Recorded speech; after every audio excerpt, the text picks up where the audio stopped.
আপনারা যে বিভেদ এবং মতভেদ জনিত আপনাদের অনৈক্য জনিত যে ভুল পথে আপনারা হাঁটছেন, আমি তো পদধ্বনি না, আমি তো চোখের সামনে দেখতে পাচ্ছি যে আপনারা ধীরে ধীরে ধীরে ধীরে 111-এর দিকে এগিয়ে যাচ্ছে। 2007 সালের ঘটনাটা স্মরণ করে দেখেন কি হয়েছে।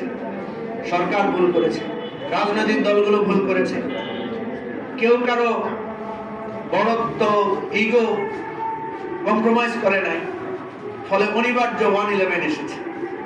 শুধু ষড়যন্ত্রকারীদের দোষ দিলে হবে না, নিজেদের আত্মপর্যালোচনা করতে হবে। সেজন্য আমরা আজকে দিয়েছি যে জুলাই অভ্যুত্থানের আত্মপর্যালোচনা। সুতরাং আমি বলছি, আপনাদেরকে সতর্ক করছি, আবারও বলছি, দেশবাসীকে সাক্ষী রেখে আজকে আপনাদেরকে সতর্ক করছি।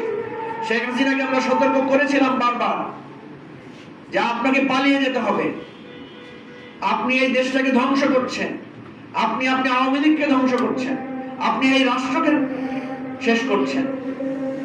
মনে নাই আমাদের ব্যারিস্টার ফুয়াদের সে বক্তব্য যেগুলো আপনারা বাজান যে আপনাদের মাটি দেওয়ার, আপনাদের দখল করার মাটি পাওয়া যাবে না, এই জন্যই তো আপনারা পালিয়ে গেছেন। আপনারা জানেন যে আপনাদেরকে এই মাটি কখনো গ্রহণ করবে না।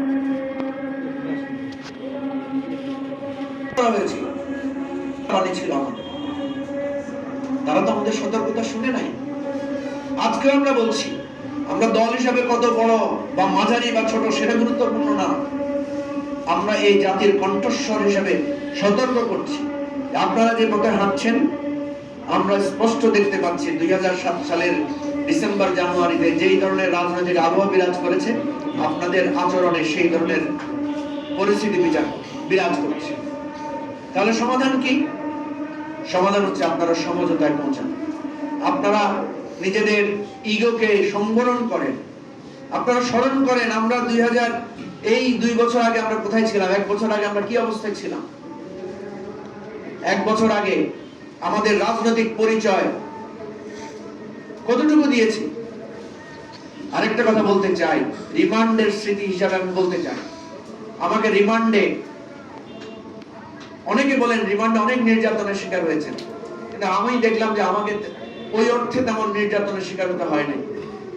নির্যাতিত হয়েছি মানসিকভাবে। আমার সামনে রিমান্ডে বসে সিগারেট টেনেছে 10-12 জন বসে। আমার যেহেতু হিউম্যান সিস্টেম উইক, আমার লাং ফাংশন একটু দুর্বলতা আছে, আমি খুবই তাদের সামনে আমি কাশতাম এবং তারা খুব এনজয় করত। আমি তাদেরকে বহুবার বলেছি যে শুনেছি অনেক রাজনৈতিক নেতাকে নির্যাতন করা হয়েছে। কেন করা হয়েছে জানেন সেটা? কারণ অনেক রাজনৈতিক দল স্বীকার করে নাই যে আমরা এই আন্দোলনের সাথে আছি। তারা তাদের গোপনীয়তা গোপন রেখেছে।